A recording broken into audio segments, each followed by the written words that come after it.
So, I would like to say a big thank you to the headmaster for inviting me here this afternoon to speak with you all. But I must say I'm immensely angry for you turning me into an old person, officially.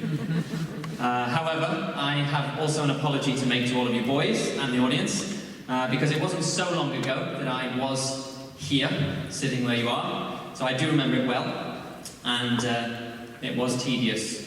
Let's be honest, let's be frank, it was tedious. And at times I started fantasizing about what I would like to do to the person actually giving the speech. None of it was good. So I do apologize to you in advance if I become one of those people.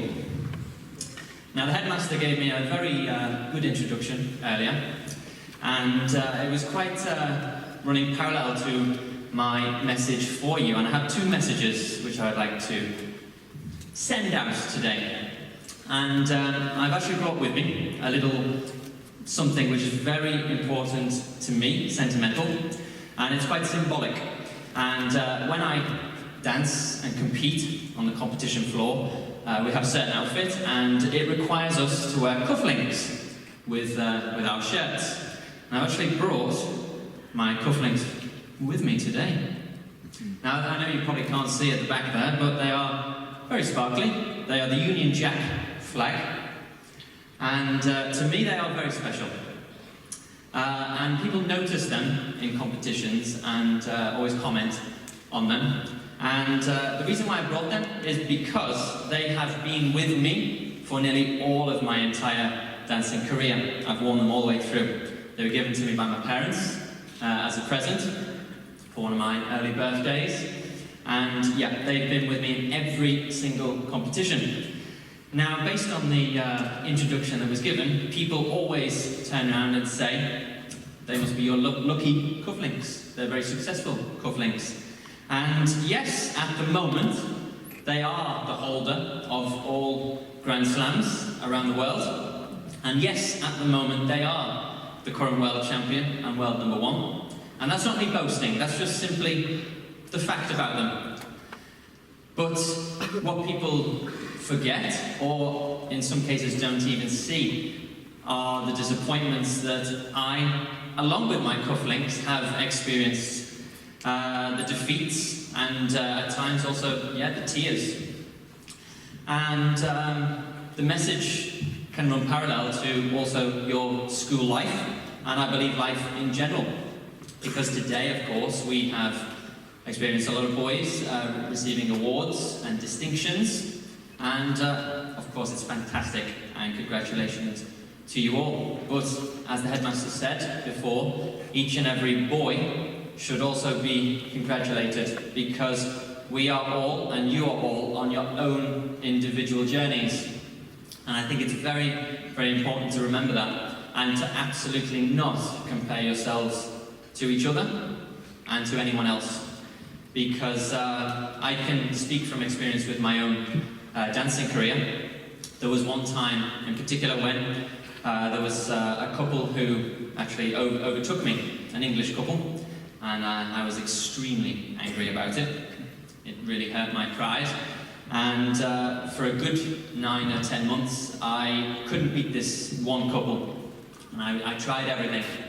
And it really made me very angry, very frustrated, and but I persevered. And at the time, it was quite early in my career of my current category, and I was in the top 30 in the world, so not too bad, but not where I wanted to be. And this couple were about 25th in the world at the time. And yeah, I tried everything to beat them, and it took 9 or 10 months to do so. But what I didn't realise was that when I beat them at this particular Grand Slam event, I actually became 8th in the World Championships. So I'd gone from being 30th to being 8th. And suddenly then I realised that actually beating this one couple was totally irrelevant, because it was my own personal development which was the most important thing. And if I hadn't just simply beaten them immediately, I would have been 24th in the world rather than 8th in the world. And so it's the same with school, you know. You see people maybe getting trophies and you yourself didn't get one today. That's absolutely fine. just continue on your own journey. Another example I can give, which is quite more recent, I wanted to be the number one in the world, and we have a very important competition at the Royal Albert Hall. And on this particular occasion, I came in 3rd position, so I got the bronze medal, which is not so bad out of the whole world, as you can imagine. But I was extremely disappointed because I really did think that evening that I could possibly win, or at least be 2nd. And I actually went to my parents afterwards, and it was a real turning point for me, because my dad turned around and said, "Just hold on a minute. Don't you remember how it was when you couldn't even possibly dream or imagine being 3rd at the Royal Albert Hall at this particular competition?" And it really did hit home, and I was like, yeah, I should be very, very thankful for what I've achieved. And you always, always want more, because it's always relative. The more success you get and the higher you get in whichever field you're in, you always want more. So I would like you to please try to be less hard on yourself, really, and to congratulate yourselves every so often on what you have achieved, and of course keep striving for what you hopefully will achieve in the future. And the second message is more for the minority, I would say, although it does, I hope, apply to you all. Because success, of course, is what we're here for, and particularly academic success today. We wouldn't be here if we were not academically sound, I think.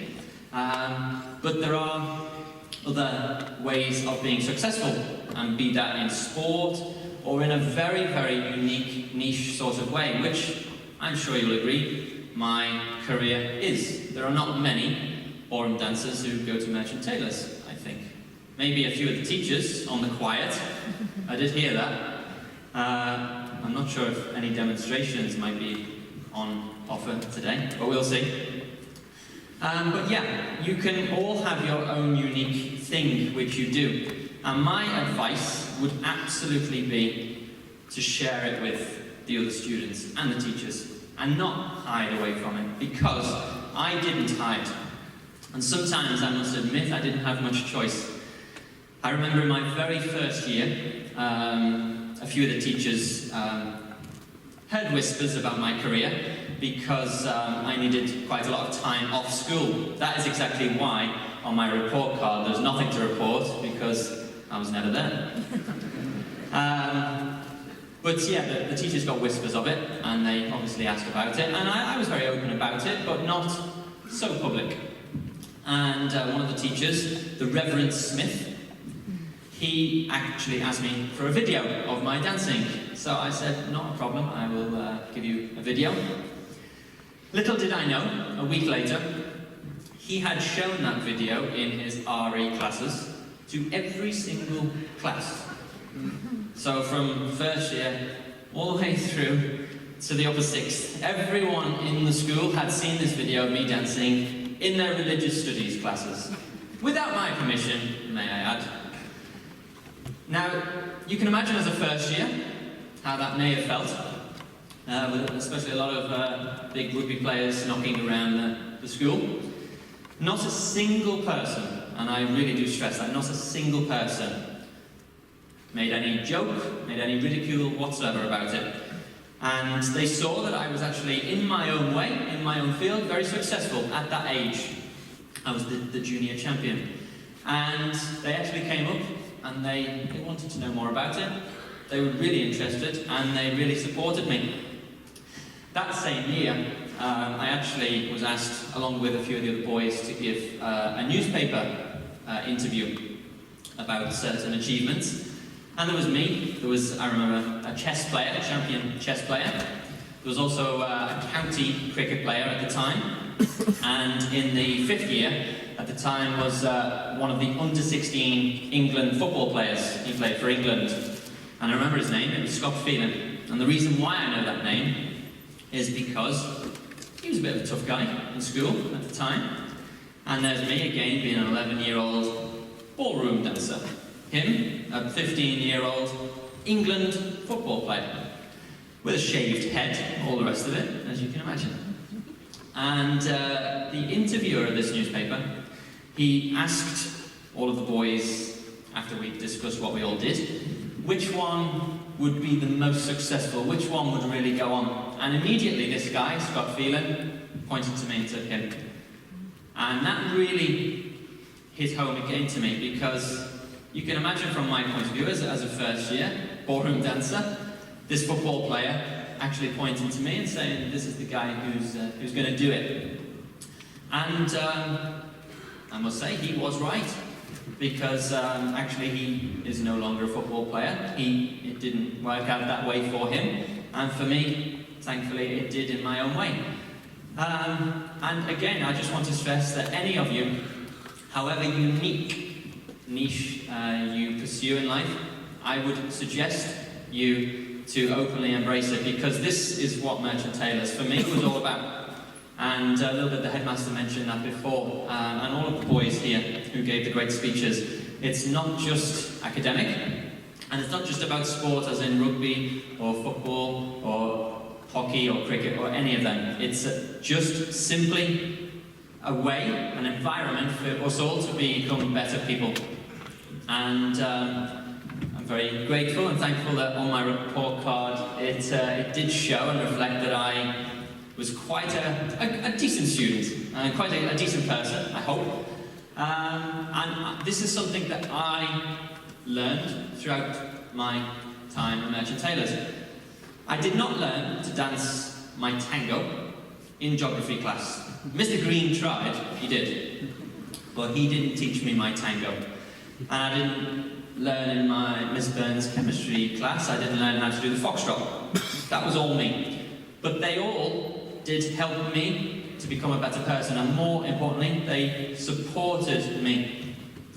I actually remember Miss Byrne in Geography Room 2, and there was a point when most Fridays I was exhausted from my training, and I missed quite a few Fridays, to say the least. Now, you would imagine that being very strict teachers of a very successful school, that was a problem. And I actually came in one particular Friday morning, I remember it vividly. Miss Byrne, first thing she said, "What are you doing here?" I was like, "What do you mean?" I go to school, and she said, "Well, yeah, but you should be dancing." And again, this was, testament to the school in general, the support that I personally received. They want us all to achieve in our own way, not just academically. Some of my very close friends who came to school, they have very obscure jobs now. Nothing to do in any way with the curriculum of the school. One of them owns their own wine company now, which is absolutely incredible. And again, I don't think they learned that in Latin class, for example. One of them actually builds bespoke, made-to-measure beds. Very obscure, I think, even more obscure than a ballroom dancer. But again, they learn the skills to deal with people, to become better people themselves, and also, very importantly, which I think is very good about the alumni, that you build connections with people throughout life. And often, some people actually form partnerships with those in the alumni later in life. So the school, I cannot stress enough, is an incredible place. It's an incredible atmosphere for us all to grow, and I hope certainly the first years who are just starting out will appreciate how lucky you are. I, myself, was also on a scholarship here, so I feel extremely thankful to have been part of this amazing, amazing place. So please, all of you, understand where you are, and this school is fantastic, and it will look after you, and also the students themselves will support each other, and this is very important. So, thank you very, very much indeed, and I hope the message was clear. Thank you.